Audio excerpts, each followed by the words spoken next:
আসসালামু আলাইকুম। অবিরাম বাংলার সংবাদে সবাইকে স্বাগত জানাচ্ছি। আমি নাইম ফাথম মুবিন। শুরুতে বিআরবি কেবলস সংবাদ শিরোনাম জানিয়ে দেব এই মুহূর্তে হাতে পাওয়া সর্বশেষ গুরুত্বপূর্ণ আপডেট বাংলা সংবাদ। শুরুতেই থাকছে সরকারি দলের হত্যা ও নৃশংসতার কারণে ছাত্র আন্দোলন গণ আন্দোলনে রূপ নিয়েছে।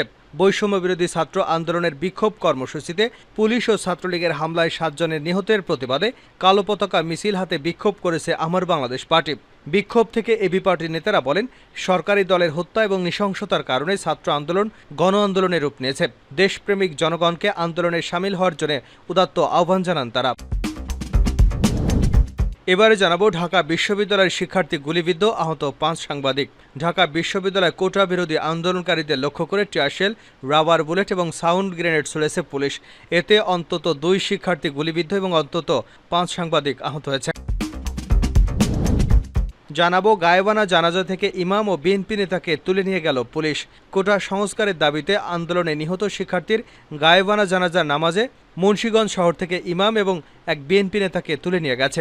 নামাজ চলা অবস্থাতেই ইমাম সাহেবকে টেনে হিঁচড়ে নিয়ে যেতে দেখা যায় পুলিশ কর্মকর্তাকে। এবারে থাকছে অস্তিত্বে হুমকি এসেছে, কোনো ছাড় দেবে না আওয়ামী লীগ, ওবায়দুল কাদের। বিএনপি জামাত যদি মনে করে এসব করে ছাড় পাবে তাহলে ভুল চিন্তা। আওয়ামী লীগ কোনো ছাড় দেবে না বলে মন্তব্য করেছেন দলটির সাধারণ সম্পাদক। তিনি ওয়ার্ডে ওয়ার্ডে নেতাকর্মীদের প্রস্তুত থাকার নির্দেশনা দিয়েছেন। এদিকে 6 শিক্ষার্থী হত্যায় বিচার বিভাগীয় তদন্ত চান জিএম কাদের।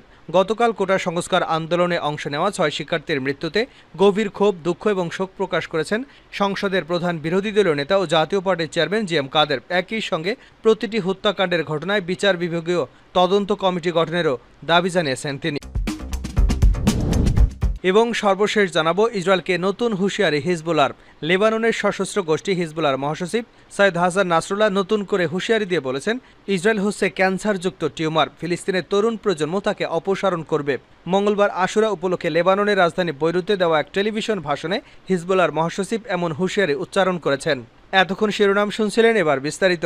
প্রিয় দর্শক, আপনি যদি এই চ্যানেলে নতুন হয়ে থাকেন, ভিডিওটি দেখতে দেখতে চ্যানেলটি সাবস্ক্রাইব করে আমাদের সঙ্গেই থাকুন। আর এই ভিডিও সম্পর্কে আপনি আপনার মূল্যবান মতামতটি কমেন্ট বক্সে জানিয়ে দিন। আর হ্যাঁ প্রিয় দর্শক, জানিয়ে দিন ভিডিওটি কোথা থেকে দেখছেন। সরকারি দলের হত্যা ও নৃশংসতার কারণেই ছাত্র আন্দোলন গণ আন্দোলনে রূপ নিয়েছে। বৈষম্য বিরোধী ছাত্র আন্দোলনের বিক্ষোভ কর্মসূচিতে পুলিশ ও ছাত্রলীগের হামলায় 7 জন নিহতের প্রতিবাদে কালো পতাকা হাতে বিক্ষোভ মিছিল করেছে আমার বাংলাদেশ পার্টি। বিক্ষোভ থেকে এবি পার্টির নেতারা বলেন, সরকারি দলের হত্যা নৃশংসতার কারণে ছাত্র আন্দোলনে গণ আন্দোলনে রূপ নিয়েছে। দেশপ্রেমিক জনগণকে আন্দোলনে সামিল হওয়ার জন্য তারা উদাত্ত আহ্বান জানিয়েছেন। বুধবার বেলা 11টায় পার্টির কেন্দ্রীয় কার্যালয় সংলগ্ন বিজয় 71 চত্বর থেকে এবি পার্টির কালো পতাকা মিছিলটি শুরু হয়। মিছিল বিজয়নগর, কাকরাইল, পল্টন, প্রেস ক্লাব, বায়তুল মুকাররম, দৈনিক বাংলা, ফকিরাপুল, নয়াপল্টন ঘুরে আবার বিজয়নগরে এসে সংক্ষিপ্ত সমাবেশের মধ্যে মিলিত হয়। দলীয় মিছিল শেষে এবি পার্টি, জাতীয়তাবাদী গণতান্ত্রিক আন্দোলন এনডিএম ও গণ অধিকার পরিষদের নেতাকর্মীরা যৌথভাবে বৈষম্য বিরোধী ছাত্র জনতার ব্যানারে গণমিছিল বের করে। পথিমধ্যে মিছিলে মুক্তিযোদ্ধা দলের সভাপতি বীর মুক্তিযোদ্ধা ইশতিয়াক আজিজ উলফাত, সাদেক খান সহ সাধারণ জনতা যুক্ত হন। মুজিবুর রহমান মঞ্জু বলেন, ডামি সরকারের প্রধানমন্ত্রী সারা দেশে বিদ্বেষ ছড়িয়ে দিয়েছেন। তার এই বিদ্বেষের শিকার হয়ে প্রাণ হারিয়েছে আমাদের কোমলমতি শিক্ষার্থী সহ 7 জন। তিনি আবু সাইদকে নতুন প্রজন্মের বীরশ্রেষ্ঠ ঘোষণা করে বলেন, তার এই খুনের দায় প্রধানমন্ত্রী এবং ওবায়দুল কাদেরকেই নিতে হবে।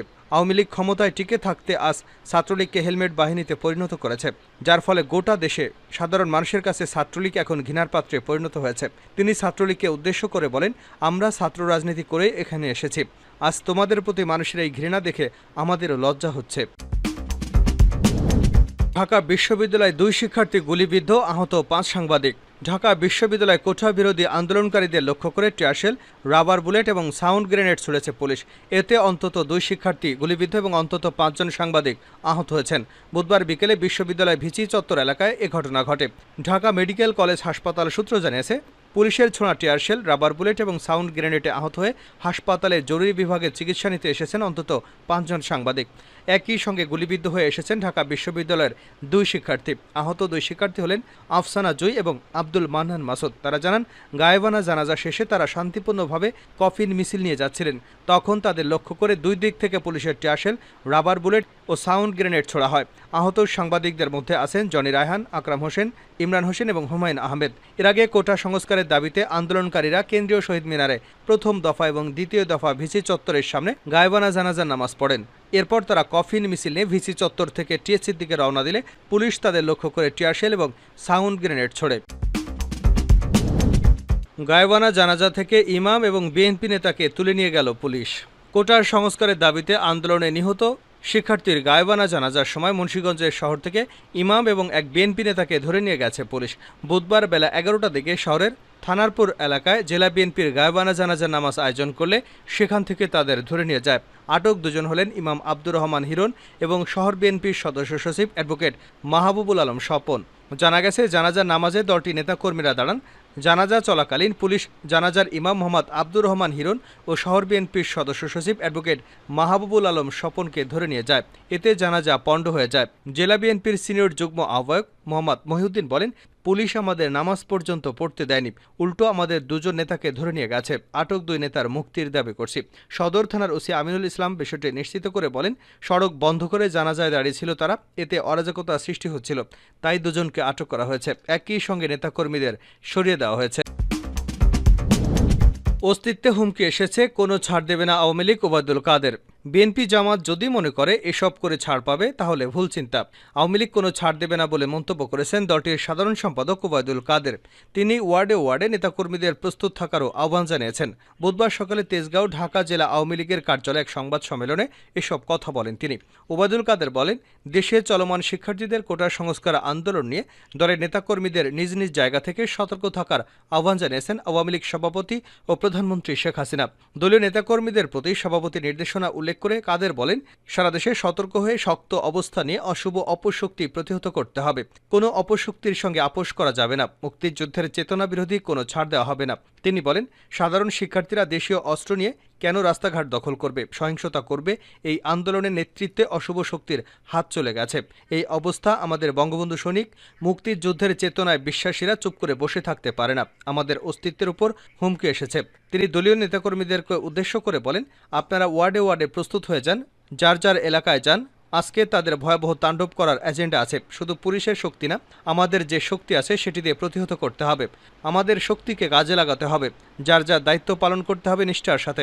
এ সময় আন্দোলন থেকে শিক্ষার্থীদের দূরে রাখার জন্য বাবা মায়েদের প্রতি আহ্বান জানান ওবায়দুল কাদের। তিনি বলেন, এ ধরনের কর্মকাণ্ড থেকে আপনাদের সন্তানদের দূরে রাখুন, কারণ এই আন্দোলনের নেতৃত্ব দিচ্ছে বিএনপি জামাতের সশস্ত্র ক্যাডার। শেষ করছে আন্তর্জাতিক সংবাদ দিয়ে ইসরায়েলকে নতুন হুঁশিয়ারি হিজবুল্লাহর। লেবাননের সশস্ত্র গোষ্ঠী হিজবুল্লাহর মহাসচিব সৈয়দ হাসান নাসরুল্লাহ নতুন করে হুঁশিয়ারি দিয়ে বলেছেন, ইসরায়েল হচ্ছে ক্যান্সারযুক্ত টিউমার। ফিলিস্তিনের তরুণ প্রজন্ম একে অপসারণ করবে। মঙ্গলবার আশুরা উপলক্ষে লেবাননের রাজধানী বৈরুতে দেওয়া এক টেলিভিশন ভাষণে হিজবুল্লাহ মহাসচিব এমন হুঁশিয়ারি উচ্চারণ করেছেন।